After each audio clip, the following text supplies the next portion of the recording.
we are live here on Hot Tag Takes on HamiltonRadio.net, channel HR2. I am your host, John BRECKO. AJ Ellis was supposed to be next to me tonight. Unfortunately, he was not able to make it. He should be coming back on our next show, Tuesday, October the 11th, same time, same channel. We still got Ruben here in the studio for me to fuck with. Ruben, how you doing? I'm doing great until you showed up, but I'm all good. Yeah, that sounds about right. Ruben, I have a question for you. Go ahead. As a bald-headed man, has anyone ever tried to lick your forehead? I just started thinking about that right now. Anyone but PJ? I was about to say, is that why that head is so shiny all the time? Somebody just like shine it up for you, put a rag to it when they're done. You know, you got it sexy when you know it. So Hey, man. Why do I feel like you go to a shoe shining place and just get your head polished? We all do. Oh, we all do that? I mean, nobody can really see it on me. I've kind of got hair blocking the way in case you haven't noticed. How you doing, man? How's life? Doing good, man. You know, just getting these editing projects done. I had a beautiful week, and everything's going pretty well on schedule. So I just want to let you know, when I properly introduce our guest, we have to fuck with you because we have established that my show is the one where you try new shit and you make the guinea pig show. You got 1,000 different shows that you can, mess with, try new things with. You decide to make mine the guinea pig show. Well, one thing. I'm over here looking like a young Craig Ferguson, and you're fucking with my show. Hey, you got to test somewhere. You got shows that are on every week. You got Ralph's show right before this. You wait for me to walk in the studio. Because you're special. No. I don't even know what you mean by special. It was just special. You can mean 1,000 things, and I don't think I like the way you say it. You're not P. Diddy special, but you're special. Yeah, PJ is pretty fucking retarded. No, I said P. Diddy. Oh, I thought you said PJ. No, I didn't say PJ special. I said P. Diddy special. Shout out to PJ Morin over at school. We love you, PJ. We gotta get our P's and PJs and PDs not mixed up. We love you, PJ, even though you think you're too cool for us now. He's been in AC all week, actually. Oh, he was? Yeah, he's been doing a bunch of shows. He opened for Kenan Thompson, man. Oh, really? Yeah, big shout out to PJ. Doing big things on the comedy circuit. They actually allowed him on the stage, huh? Yeah, I mean, he was kind of falling all over himself, but it happens. Yeah. That sounds like PJ. Okay. But anyways, I'm going to start today's show a little bit differently from what I normally do. I'm actually going to start by talking about the band our guest is a part of, and that's the Dirty Strings. The Dirty Strings are a southern rock alternative country group from western Tennessee. On their website, they say their music is new age southern rock. It's got southern rock roots, a country state of mind, and a little bit of dirt mixed in. Some of their greatest moments have been on the Grassroots Sessions in the Grassroots Music Theater in Dyersburg, Tennessee, as well as the debut of one of our guest's original songs written by him, which you'll find out later. I can't give too much away. Some of their greatest moments have been... I just read that, actually. Excuse me. As for our guest, he's built a reputation of being an entertainer and grew up being influenced by the greats of classic rock and roll. A quote from his own website, "The melting pot of influences along with the powerful and soulful vocals created by a sound that was unique and has become his signature. He is just as much at home performing rock and country songs about letting your hair down and having a good time as he is stripping it down and performing emotional songs about love or loss. After a decade of writing songs on his own, he decided to take his music to a bigger stage, and fans and those in the industry quickly took notice. He's going to share some of his own music with us and experiences not only writing his own music, but performing them. So, ladies and gentlemen, make sure you give it up for Justin Wright! What's going on, guys? What's happening? How you doing, man? How is everything? Talk to me. Man, everything's good. But before we get started, I just want Ruben to know he doesn't have to take that from you. You know that, right? No, Justin, I don't take it from him. He It's does. just that I'm doing all the engineering plus listen to his big mouth at the same time, so I can only do one thing at a time Why now. do you think he shines the light extra bright to make me look like Casper the Friendly Ghost? Well, I know. Well, it's not. I'll tell you this. One of the hidden secrets is in the music industry is don't piss off your sound guy too. So I guess it's kind of the same thing. So. Exactly, because you never know what buttons I can press. Exactly. I've been waiting for him to press the wrong button for about 7 years though. That's okay. I'm waiting to find the right thing that kind of sets like the off button because I used to see Gino do it to Animal House back in the day. No matter what, he still reminds you of the Scottish man from Spaceballs. That's okay. Okay, that's actually. I don't know. I mean, I just met you, but I mean, maybe, but it sounds like the only person pushing buttons right now is John pushing Ruben's buttons. So. I gotta tell you, I'll take the Scottish guy because I was thinking with my boyish figure, I'd kind of be like a Pizza the Hut for him.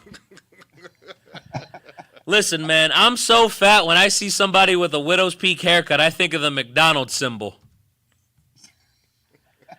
Listen, man, I'm so fat when Abby and I got married, we didn't get called Mr. and Mrs. We got called Lord and Lady. Ruben would know. He was at the wedding. There's a picture of him looking like he's running off smuggling drugs across the border. Yeah, but I'm gonna tell you this, dude. I'm not gonna lie. Not to sound creepy or anything, but I did peep you on Facebook, dude. You're in the gym doing work, though, man. I try. I'll just brush my shoulders off a little bit. I actually did recently get a job as a personal trainer. I'm still waiting to build up that clientele, though. But we could talk about that later. So the first thing I have to ask you is you didn't decide to take your music to a larger stage until 10 years into writing songs and performing them at small acoustic and songwriters events. I'm obviously glad you did because you're here. But Right. why start performing on a bigger stage after that long? What made you want to do that then? And how did taking your music to a different stage really start for you? Yeah, so I'd always considered myself a songwriter first. I really dug songwriting from the beginning. It's actually, I picked it up. I lived in Nashville actually for a while, and that's when I really got into it. Okay. I got to where I was writing songs and I started singing my own stuff, and people said, "Well, you don't suck," and I was like, "No, that they said, you got a great voice, and it's one of those situations. It's just like we talked about, going to the gym, training yourself. You train your voice as well. Right. Well, over the course of time, I saw myself grow as a vocalist on top of the things I was doing as a songwriter. Okay. And I had people, music to me was something that I picked up a little bit later than a lot of people did. Yeah. So for me, it was one of those situations where I didn't necessarily at the time consider myself a person that was, I wasn't a lifer. I wasn't a lifer, if you will, So, Right. So it was something that I didn't necessarily have the confidence in starting out. Okay. But as it progressed, the stages just started getting a little bigger, bigger. And, that's kind of what got us here. The question we've got right now is how big will the stage eventually be? Right.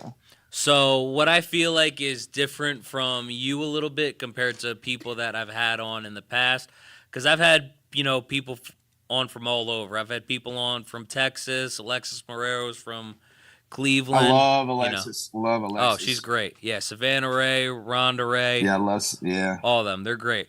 So, but what's different about you is that, they kind of, knew what, they were going for, whereas, it, piqued your interest a little bit later. And it almost kind of seemed like a happy accident because you ended up in Nashville. So we've talked about it a little bit. You're Tennessee born and raised, but you're about 2.5 hours outside of Nashville. So what I'm curious about, how did you end up in Nashville, and how did performing your music, I guess, there on that, on the bigger stages, how did that start when you got there? Because it almost seems like a happy accident.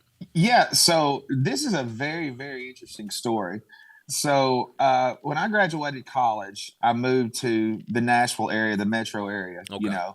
and really it was at that when I went to Nashville, I didn't have any background in music at Yeah. all. I did not even know how to I didn't know how to play a guitar. I'd never really sang in front of people a lot or anything like that. So when I got there, Was I it was like a big surrounded. culture shock? I don't mean to interrupt.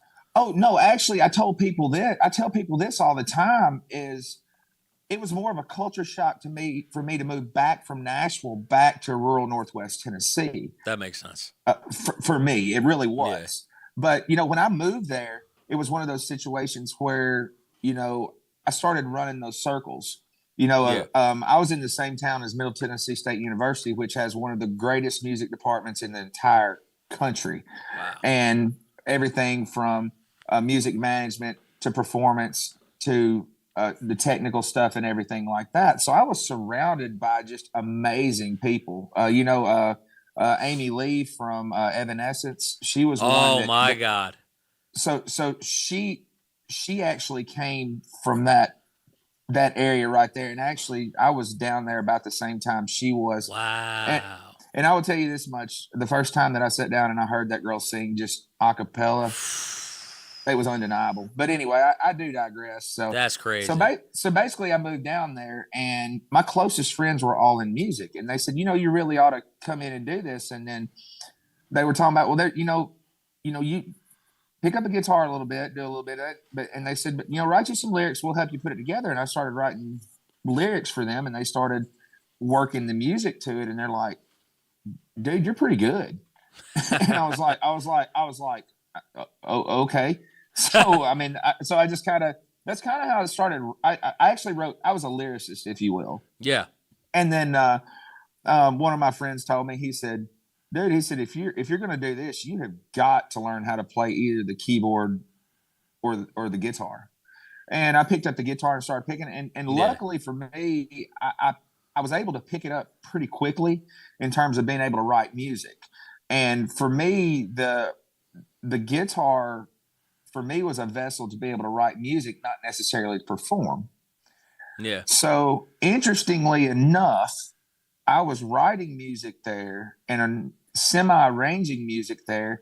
And I moved back from Nashville to West Tennessee, and never one time did I perform in Music City, USA. Not one time. I did not start performing until I moved back to West Tennessee. Okay.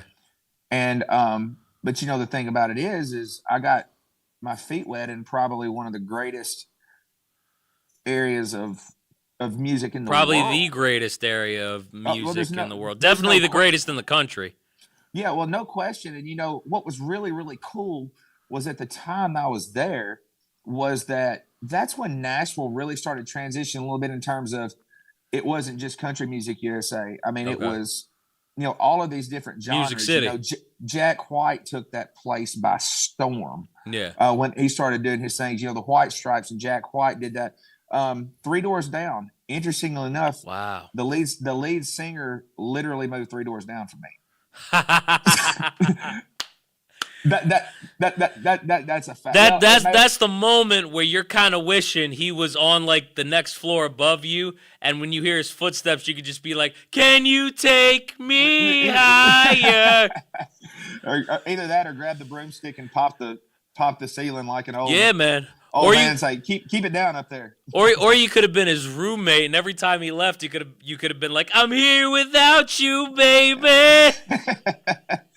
or if he pisses me off, I could tell him that I'm his kryptonite too. So. That's right. Now we're talking.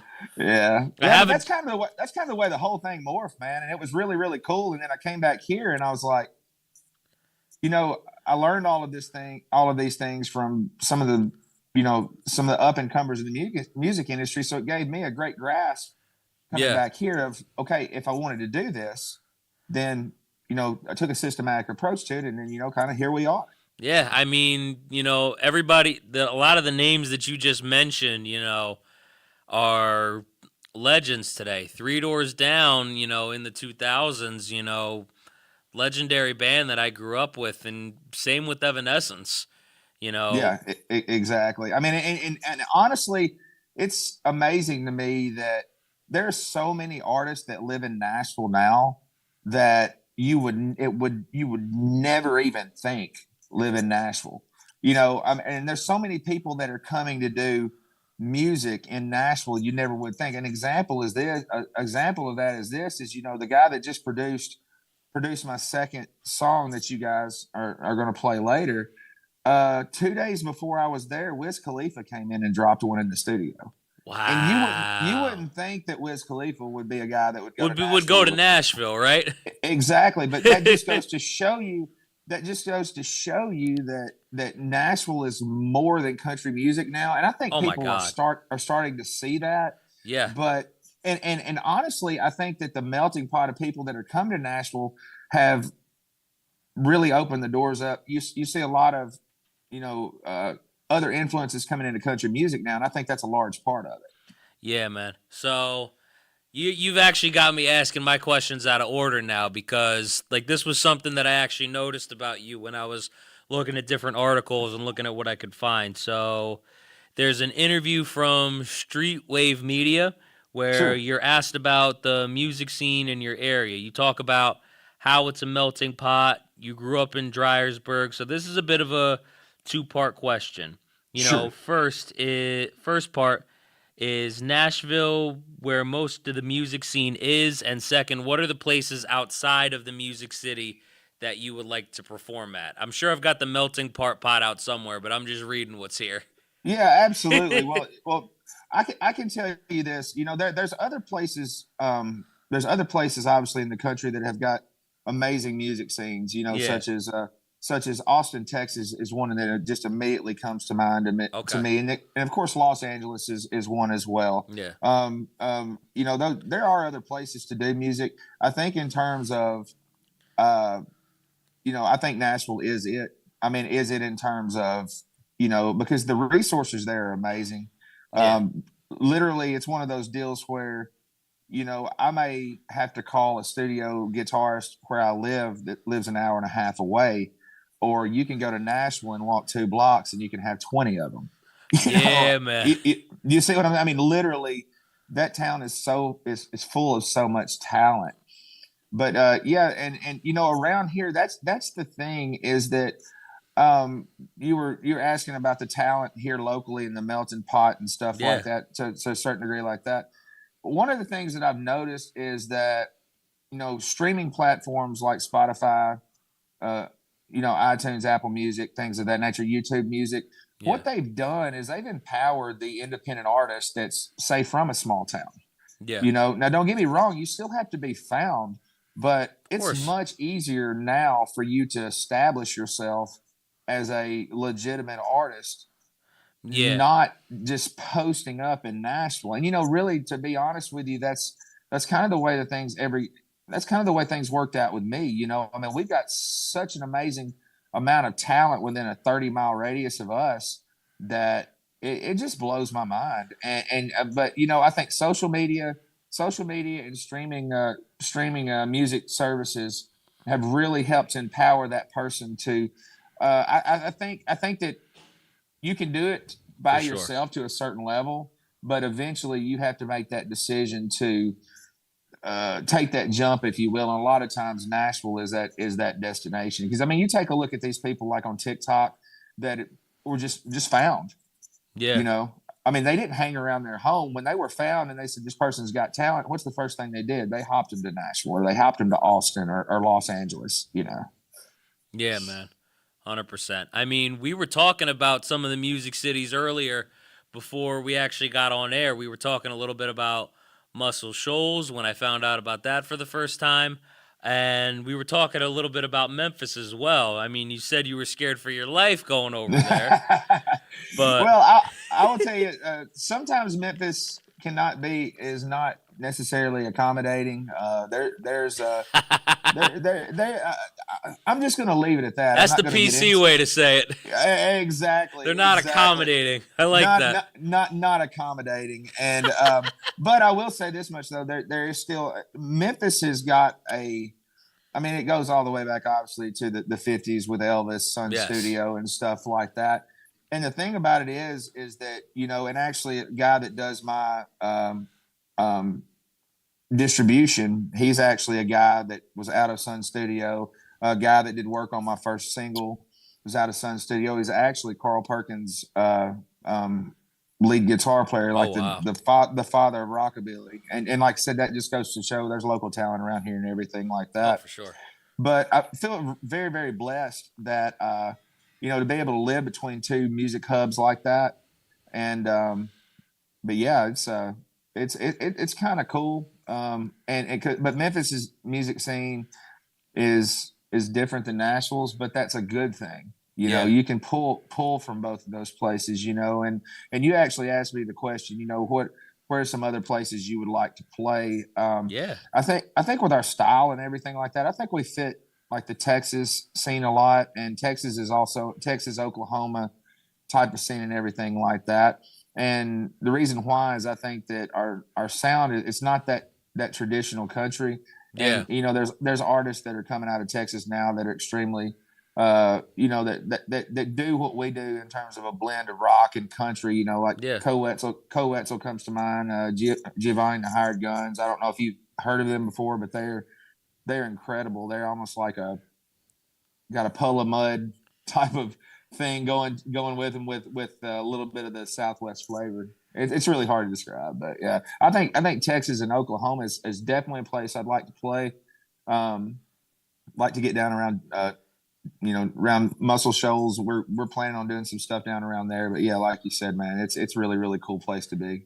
I do have to ask though. So you said Memphis is, a different, scene than Nashville. There's a lot of differences. What would some of those differences be, and what are some of the more, we'll say, accommodating places in Memphis? Sure. So I might slightly be giving a little bit of a history lesson here. That's fine. But if you we'll just start with Nashville first. Okay, Nashville was a when country western came about, country music came about. A lot of it was influenced by a lot of the Appalachia type of stuff. Okay. That was coming down, and then the bluegrass and everything like that. Well, a lot of those people went to Nashville, and what was born of these bluegrass players, these string bands and everything like that, gave birth to what we call country music today. Yeah. Memphis is a little bit different in the regard that Memphis is often called the home of the blues. I'm pretty sure that St. Louis and Chicago probably have a gripe at that as well. But you think about it, Memphis is right there in the Mississippi River Delta. Yeah. And you think about the birth of rock and roll actually came from the blues. And the blues was literally born right there. Memphis was the large city around all of the places in northern Mississippi. And that's where the people went to go. They knew they could play to a crowd.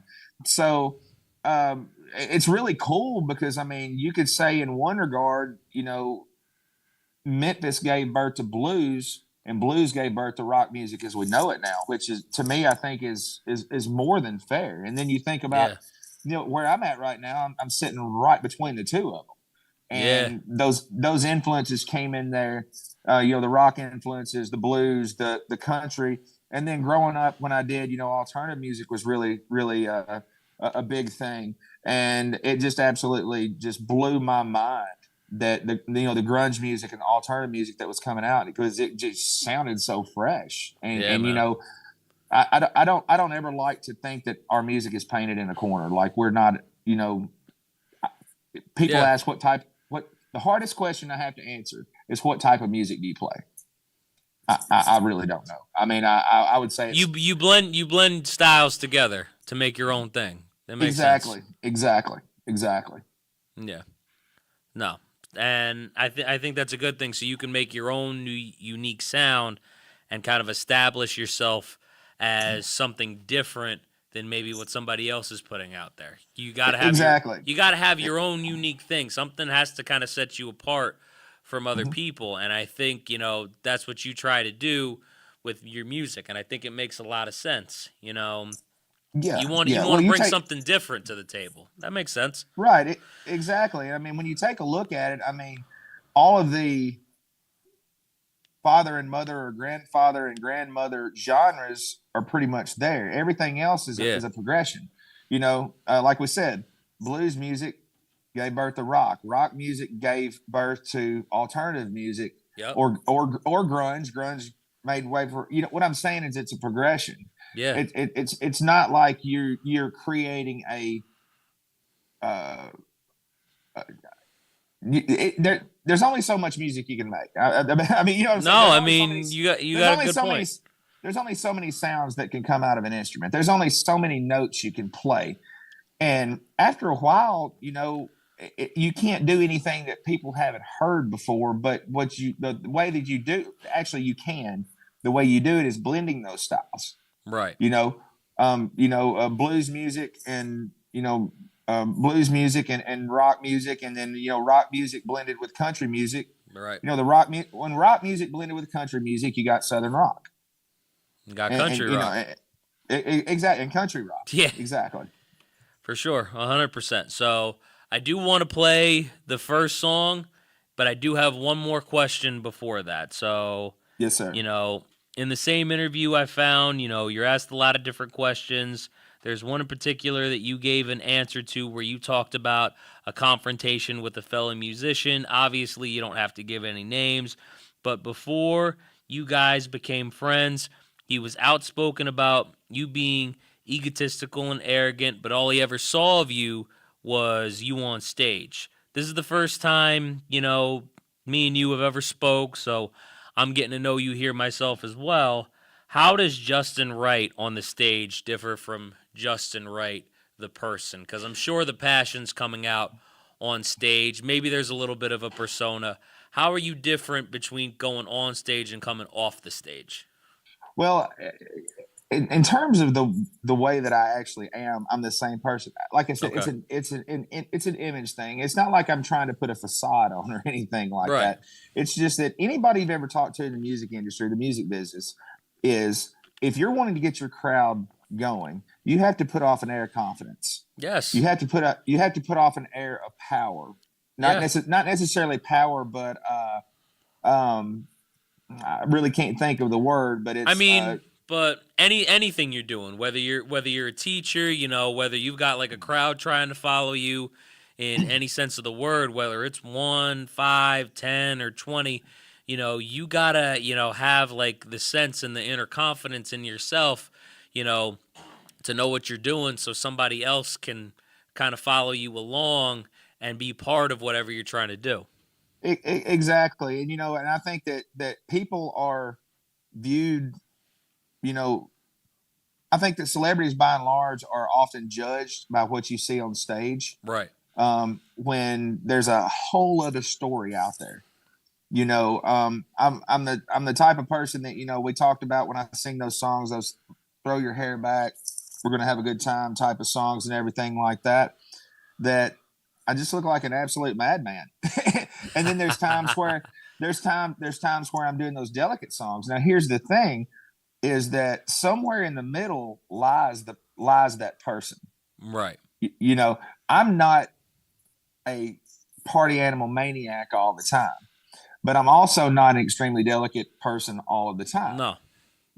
But the thing about it is when you're singing a song and you're trying to elicit emotions, because let's be honest here, a large part of music is eliciting emotions. Yeah. So what you have to do is you reflect those emotions in your music.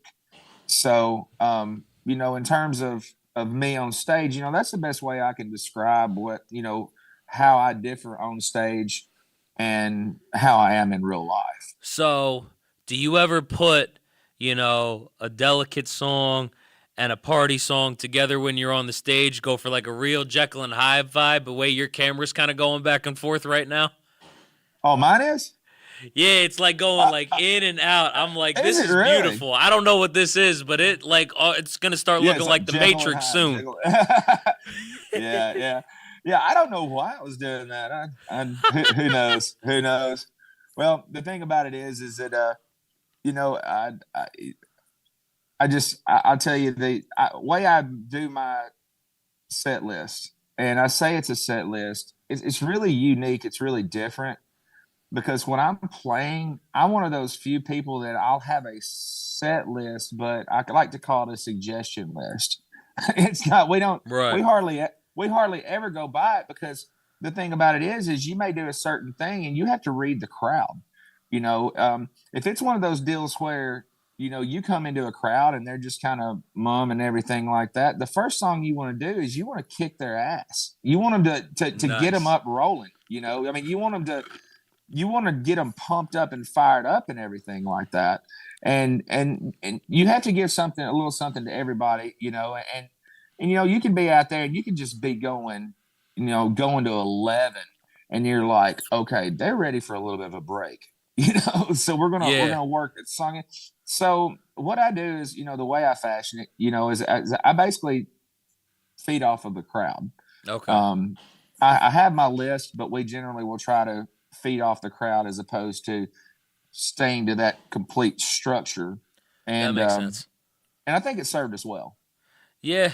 No, I can imagine that. If everybody's dead, you don't want to put a slow song on just to get them sleeping. You know what I mean? Exactly. I mean, if they're already nodding off, the last thing you want to do is then you're gonna wake them up from their nap, throw them all off. Exactly.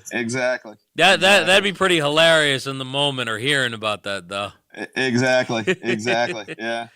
So the first song I want to play, you sent me to. I want to play "Cause I Can" first. It was the debut one that you guys put out, #1 on, I think it was Cruise Line Radio or whatever. I don't remember the name exactly. Yeah, it's Cruising Country Radio. Cruising Country Radio. I apologize. Cruising Country Radio. Yeah. So it was it went all the way up to #1 on that chart. Talk to me a little bit about "Cause I Can," what it's about, before we play it on the air. Yeah, well, "Cause I Can" is one of those songs that's kind of like we talked about. It's the edgy side of me. Right. It's one of those deals where, somebody comes up to me. The way the song was born was, I was tired of answering questions about how do you do this? Why do you do this? Why are you like this? Whatever. Now, it's because I can. Because I can do it. Because the thing about it is I realized that, I could try to rationalize it with them, and then we're going to list them because I can. And I was like, okay, that's kind of a cool line and everything like that. And I'm super proud of this one, because this was the debut single for myself and the band. And it was my very first dip into the producership of a song. Right. So I'm very, very proud of it. And but yeah, it's just it was really a blessing to be able to do. And I'm very proud of the band and all the people that helped me with it. All right. Yeah, it's pretty awesome. Yeah, man. No, I can't wait. I've listened to it already, but I can't wait to hear it again on HamiltonRadio.net. Before we play the song, as Ruben sets up "Cause I Can" by Justin Wright and the Dirty Strings. I almost said Jersey Strings. Excuse me. Hey, that could work, dude. It just wouldn't make a lot of sense for you. It's not my band. Yeah, well, find me 4 guys up there. We'll jam it out, man. Make sure you guys like, comment, share, and subscribe. Ruben, we've just passed 3,700 subscribers. All right. Yeah, buddy. Make sure you guys keep on subscribing. Help us hit 4,000 sooner rather than later. Why? Because I can. This is because I can. And even if you're watching the show and if you only watch 3 minutes, subscribe. Either way. This is "Cause I Can" by Justin Wright. And pass it around. Right here on Hamilton Radio. Check it out.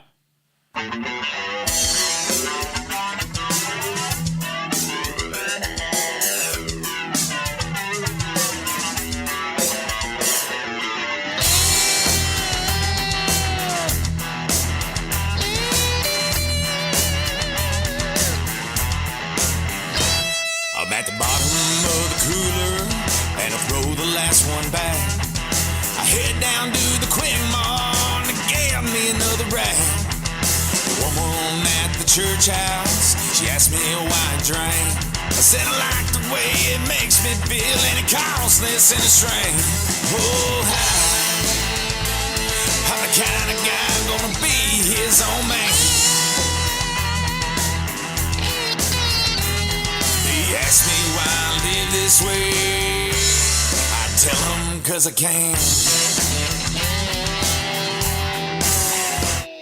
100 times I bet on love, and 100 times I lost. My friends, they all ask me, is it hurting worth the cost? Something about the feeling of a woman's warm embrace, and the thing about good loving, you know it can't be replaced. Oh, I don't give a damn, so you know where I stand. They ask me why I love this way, I tell them 'cause I can.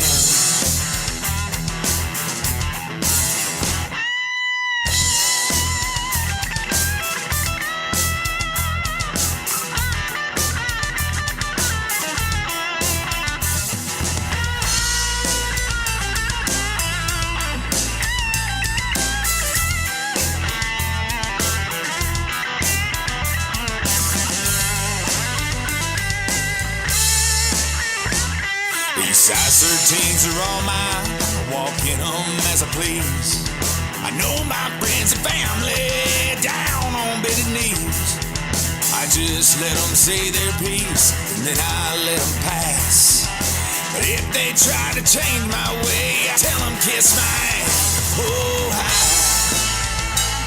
on these two legs I'm gonna sing.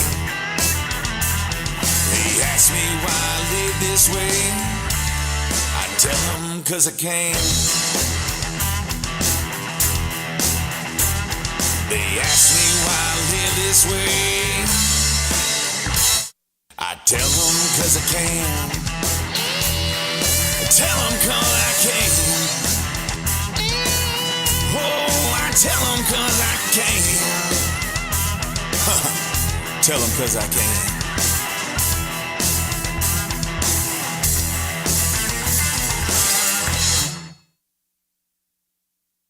Right, and why did we play that song? Because we can.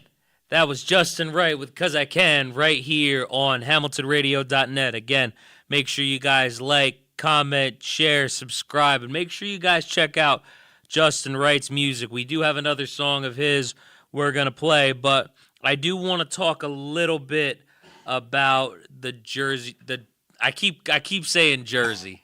Now it's stuck in my head because we were saying that before we played the song. But I do want to talk a little bit about the Dirty Strings. How did they form? And talk to me a little bit about the band in general, because obviously they're not here, even though next time I would like to change that.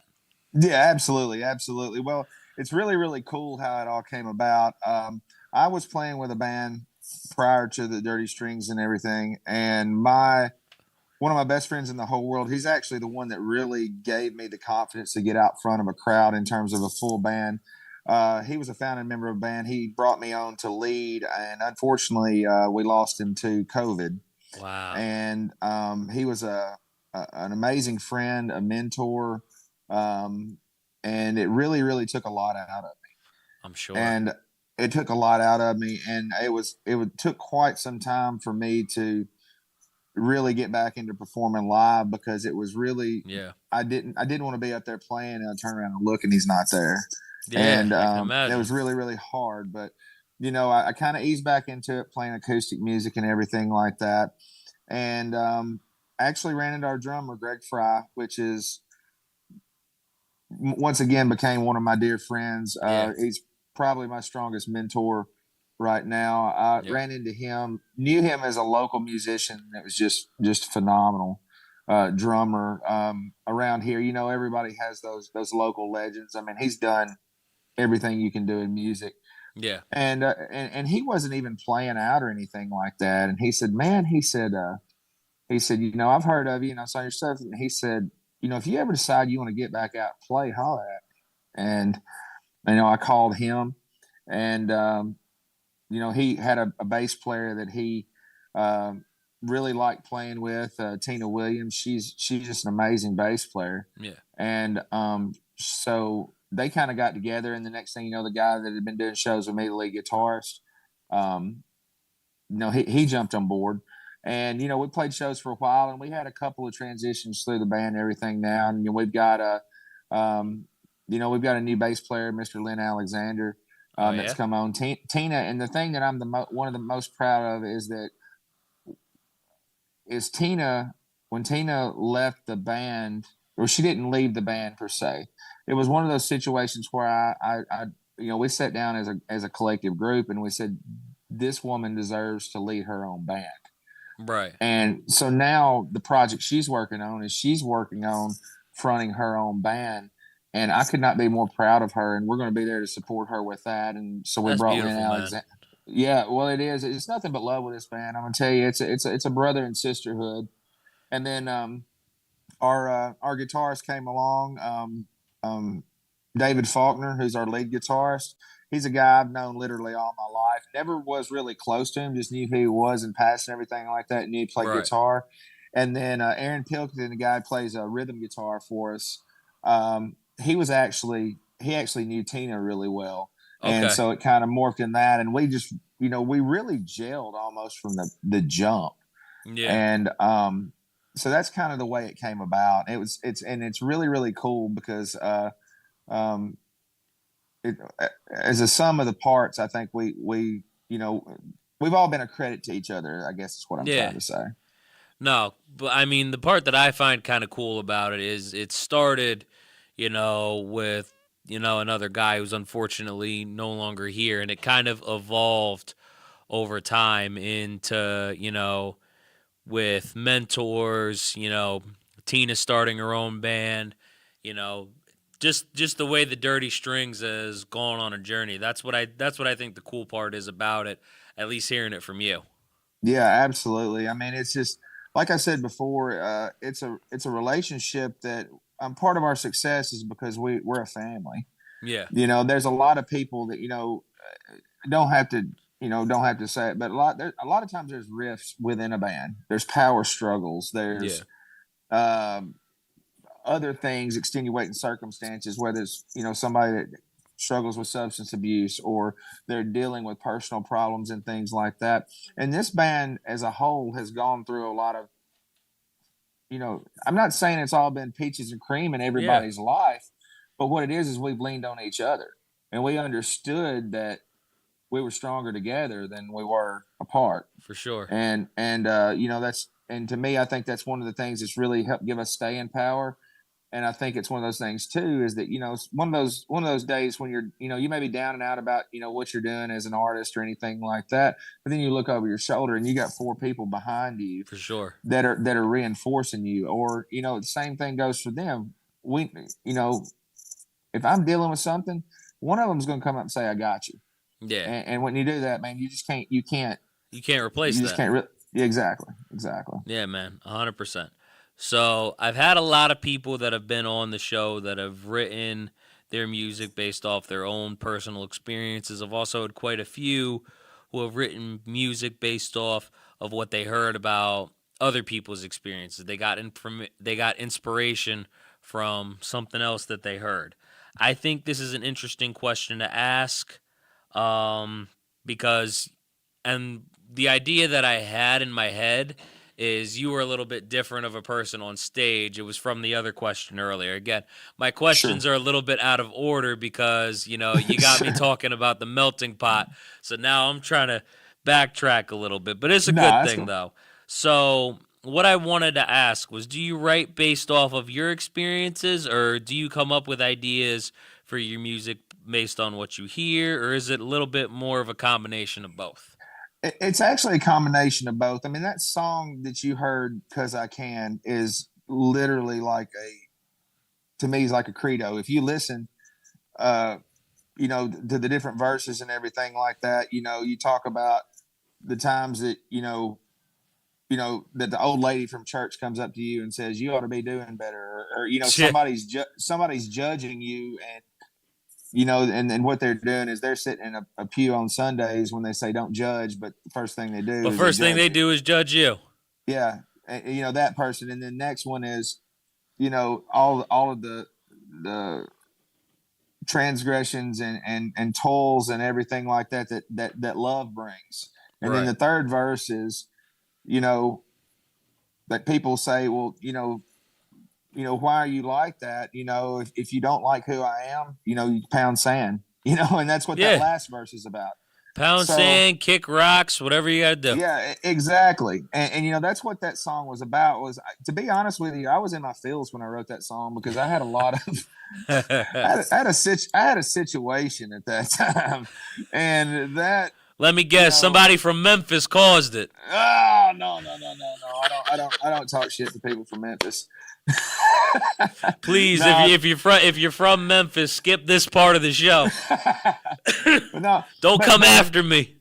Yeah, but like I said, that's a song that's relatable to the way that the situation I was dealing with, life experiences and stuff.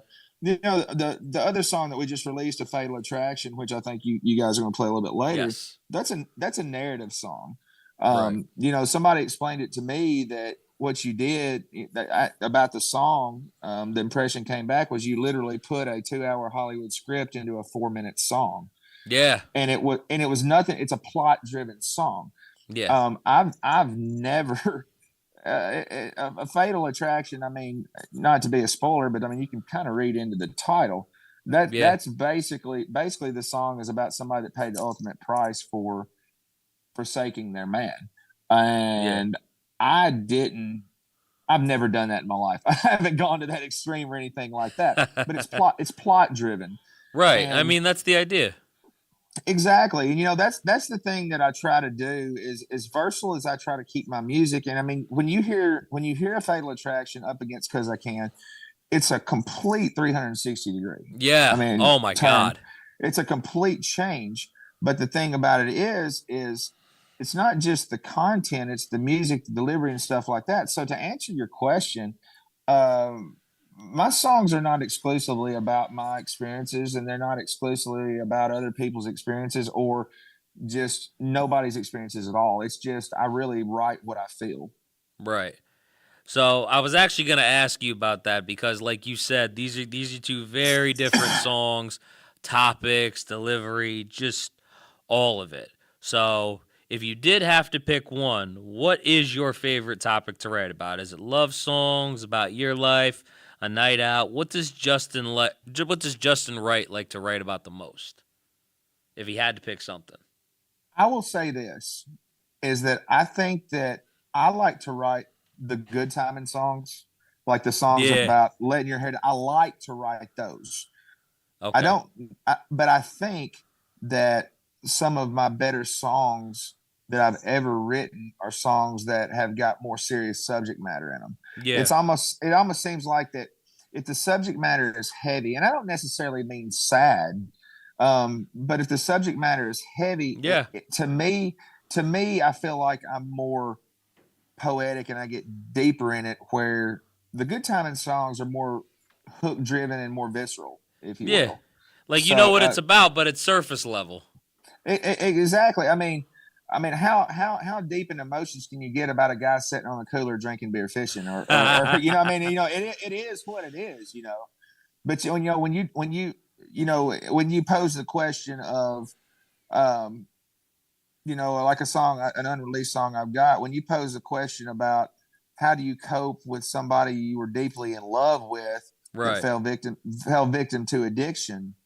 And then how does, the emotions, there's so many things that are elicited there, and you really get into, you get really deep into the things, and you're metaphorically, things get deeper, and you, to me, I think that my, more emotional songs are the ones that I really do my best work on, but the things I like to write are the good time songs. Yeah, no, that makes sense. So I do definitely want to play Fatal Attraction for you right here on Hamilton Radio. That one we had to set up a little bit on YouTube. Ruben, is it ready to go? All right. This is one that I'm actually really interested to hear because I'm trying to, hear about this 4-minute movie because I got a chance to listen to "Cause I Can." I didn't get a chance to listen to Fatal Attraction. So I'm kind of waiting to see, where this plot goes here. But anyways, everybody, we're going to find out together and find out the Fatal Attraction, Justin Wright, right here on Hamilton Radio.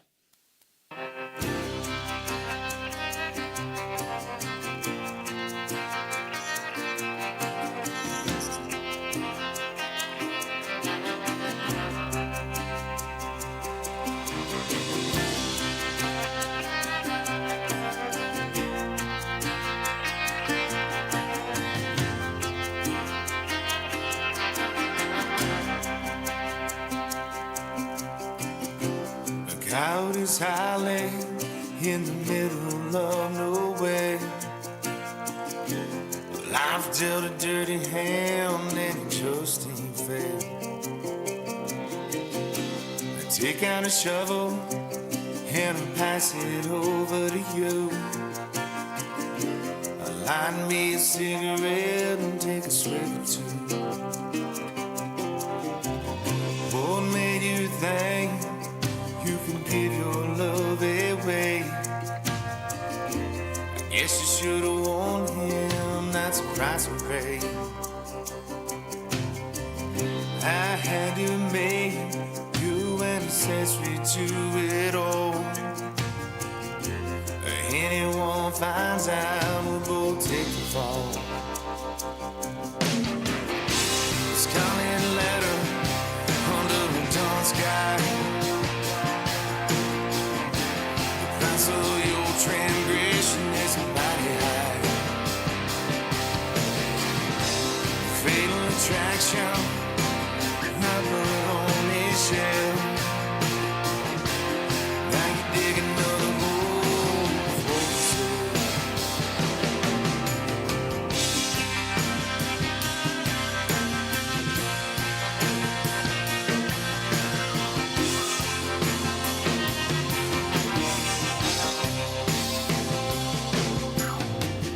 It's almost more than I'm willing to take. When I think about the kind of love we made, then the thought crosses, I gave it to another man. That's a little bit more than I can stand. Just a few more hours till the morning light. Gonna take this wrong and try to make it right. The scarlet letter under the dawn sky. The price of your transgression is mighty high. A fatal attraction now put on a shelf. Now you dig another hole for yourself.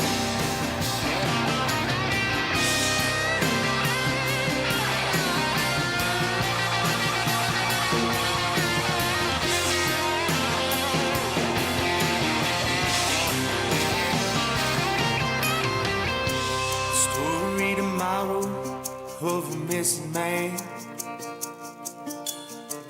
Why you ran on with that woman, try to understand. You're probably wondering why you're digging deeper than they do. Cause the last hole you ever dig was maybe two. Scarlet ladder under the dawn sky. The price of your transgression is mighty high.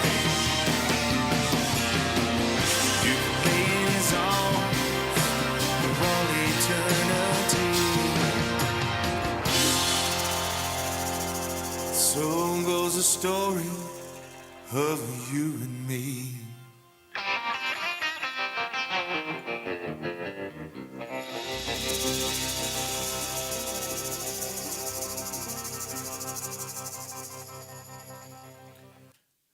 All right, and that was Fatal Attraction by Justin Wright right here on HamiltonRadio.net. Hope you guys enjoyed that. Make sure you guys like, comment, share, and subscribe to the channel. We've got Justin right here on Zoom with us right here on HamiltonRadio.net.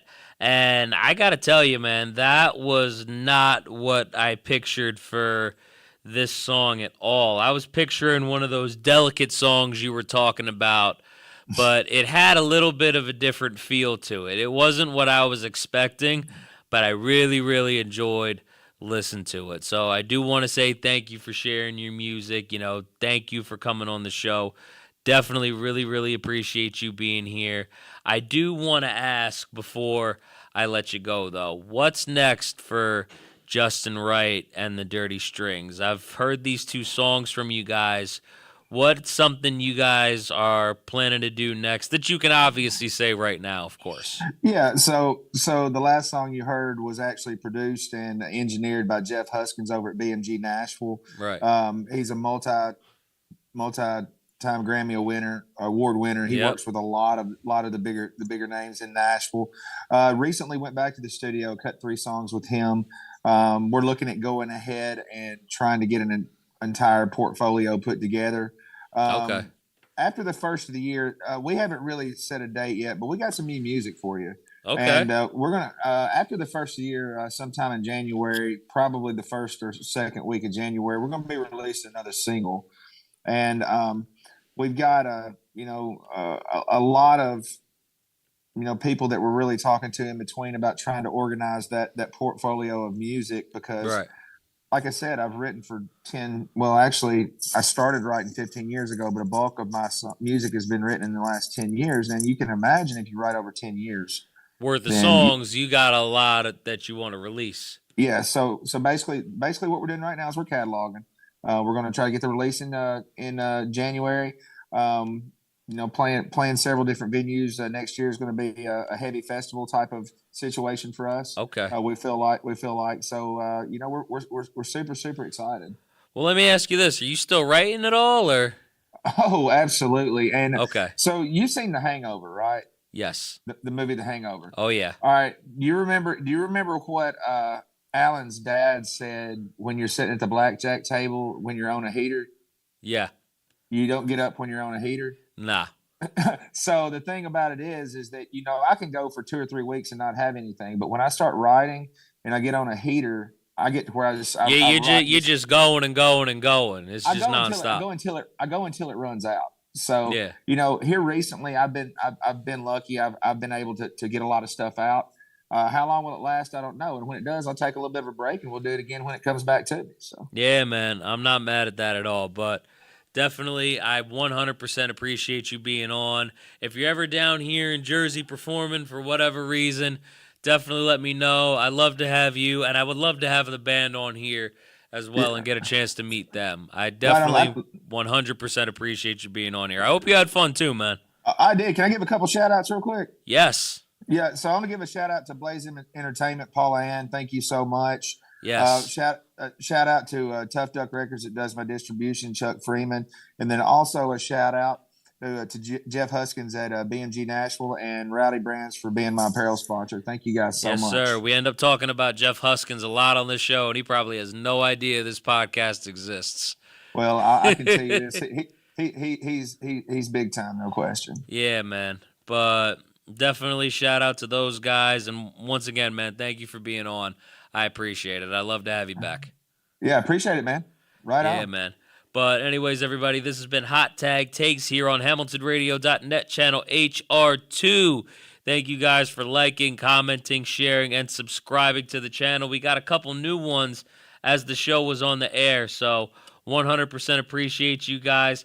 Help us get to 4,000 as soon as we can. We will be back Tuesday, October the 11th at Tuesday, October 8th, at 9:30 p.m. Make sure you guys check out the show then. John BRECKO, Ruben in the studio, Justin Wright, here at Hamilton Radio. We out!